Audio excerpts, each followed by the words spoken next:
राम राम भावांनो बहिणींनो, मी तुमचा मित्र बंधू सखा नाना गावठी शंकर नाना यूट्यूब चॅनलमध्ये तुमचं स्वागत.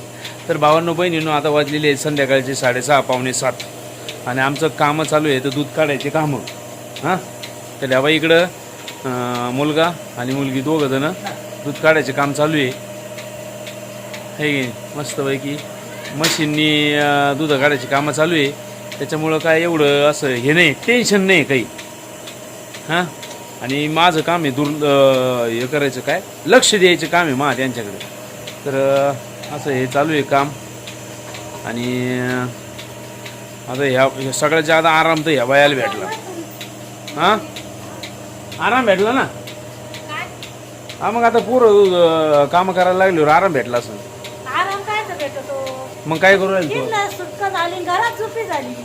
घरात काय स्वयंपाक चालू आहे का? स्वयंपाक बनायचा ना. मग तुला दुधाला जायचं म्हणलं, जेवण करून जायचंय. हा, मला दुधाला जाताना मी जेवण करून जात राहतो. या राम राम भावानं बहिणीनं या जेवायला.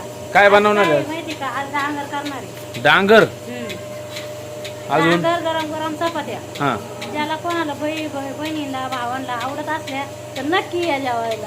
हा. डांगर मस्त पैकी करणार आहे. लसूण बिसून जिऱ्याची फोडणी. हां, या जेवायला. बर. हा. मग तू एक काम कर, तू स्वयंपाक कर. हा. मी आलोच व्हिडिओ मध्ये दाखवायला. बरं. तू सुरुवात तर कर, आलोच मी. तर हवा असं मस्तपैकी असं हे शेतकऱ्याचं जीवन आहे. संध्याकाळचं एक नंबर चालू आहे. है की नाही? गाया बिया एकदम ओके आहे. संध्याकाळची कामं चालू आहेत मस्तपैकी. मशीनने काय होतं माहिती आहे का? मशीननी माणसाचा त्रास कमी होतो जरशी. चालू आहे. थांबा, मी तुम्हाला जवळ जाऊन दाखवतो. हा, नेमकं मशीन कसं काम करतं, काय एकदम ओके मध्ये. झालं झालं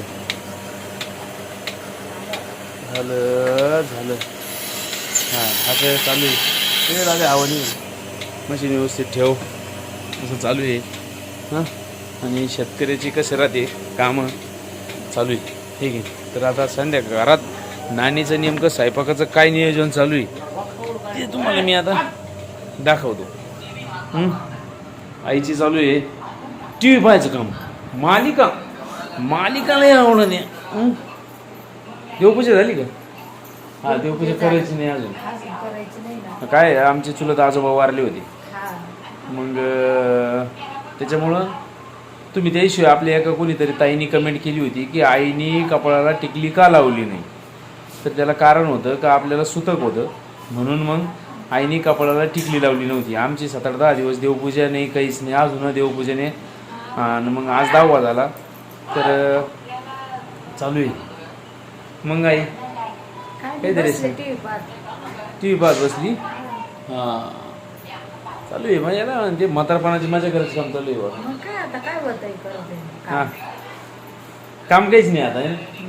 काहीच नाही, काम नाही, काही नाही. मस्तपैकी. हां, नाती सुना करतात. मग आता आपल्याला काय करायचंय? हा, तेवढं आहे बघ. नाती रामकृष्ण हरी करावा. रामकृष्ण आहे. मग काय आपलं काय करायचंय बघ. तेवढं आहे म्हणा. मग काय आलेला आयुष्य, राहिलेला आयुष्य जगायचं. घालायचं, आनंदात राहायचं, बस आपलं असं आहे. बरोबर आहे ना. माणसाच्या जीवाचा भरोसा नाही राहिलेला.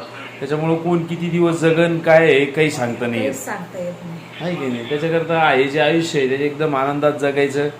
आणि तुम्ही किती पैसे कमवले ना तर ते इथंच राहणार आहेत. काहीच सगळं येत नाही. काहीच संग राहत नाही. माणूस, तुम्हाला सांगतो मी, माणूस मेल्यानंतर कपाळाला लावायला जो रुपया राहतो का तो दुसऱ्याचा राहतो. बरोबर आहे की नाही? त्याच्यानंतर किती पैशावाला असला ना, म्हणजे कोटीने इस्टेट आहे त्याचीवाली, आणि त्याचा 10 कोटीचा बंगला आहे, पण त्याला बंगल्यावर नाही जाळीत, त्याला स्मशानभूमीतच जाळीत येत. बरोबर आहे की नाही? म्हणजे आणि तुम्ही तुमच्यापाशी किती लोक प्रेमाने येऊन बसतात, किती लोक तुम्हाला प्रेमाने मानतात.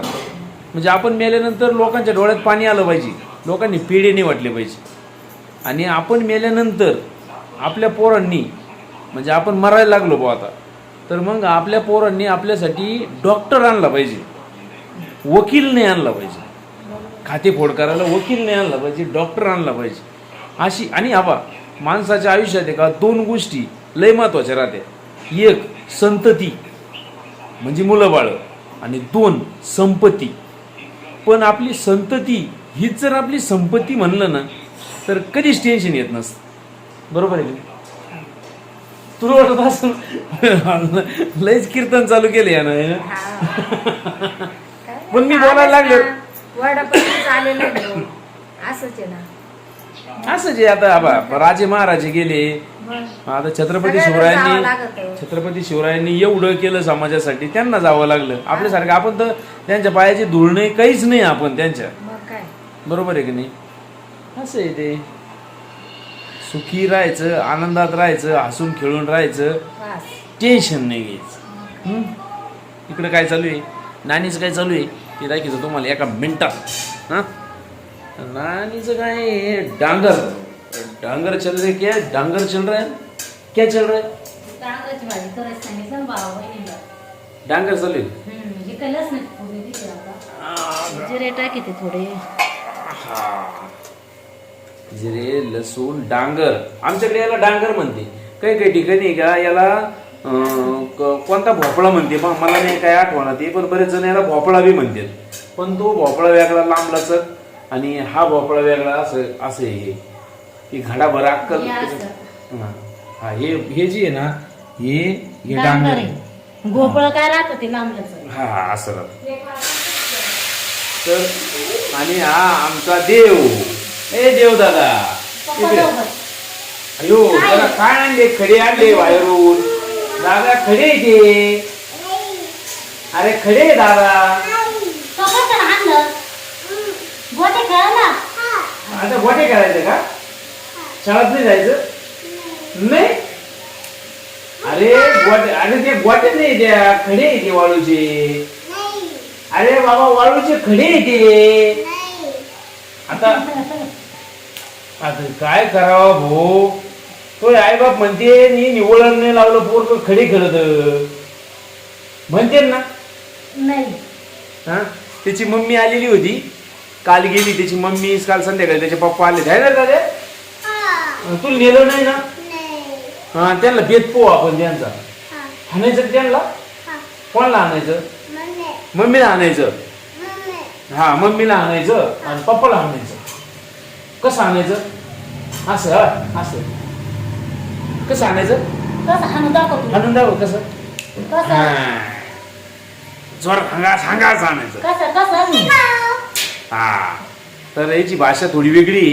किको म्हणजे क्रिकेट, ब्या म्हणजे गाया, मम्मम म्हणजे पाणी आणि नमनम नमनम म्हणजे भारी भारी जेवायला. दादा तुला काय खायचंय? हा, नमनम. तोंडात न घालू ते गाणं. असं जर आता हे डांगर बिंगर आता होईन, तर तुम्हाला जर डांगर आवडत असलं तर या जेवायला. दादा याला जेवायला म्हण, या म्हणा, या म्हणा, नमनम खायला या म्हणा. असं असं कर, असं असं. हा, तुम्हाला आता देवनं सुद्धा जेवायला बोलवलेलं आहे. सच शिकलं बाळ. तर मस्तपैकी या जेवायला. संध्याकाळचं आमचं हे असेच कामधंदे चालू राहते. व्हिडिओ आवडला तर नक्की लाईक करा, कमेंट करा, नवीन असले चॅनलला सबस्क्राईब करा आणि आम्हाला थोडं आता प्रोत्साहन द्या. बरेच दिवस झाले चॅनल आमचा थोडा बंद होता. तर आम्हाला आता तुमच्या प्रतिसादाची गरज आहे. तर आपल्या व्हिडिओला नक्की लाईक करा, कमेंट करा, नवीन असले चॅनलला सबस्क्राईब करा. सगळ्यांना जय जवान, जय किसान, जय शिवराय. राम राम.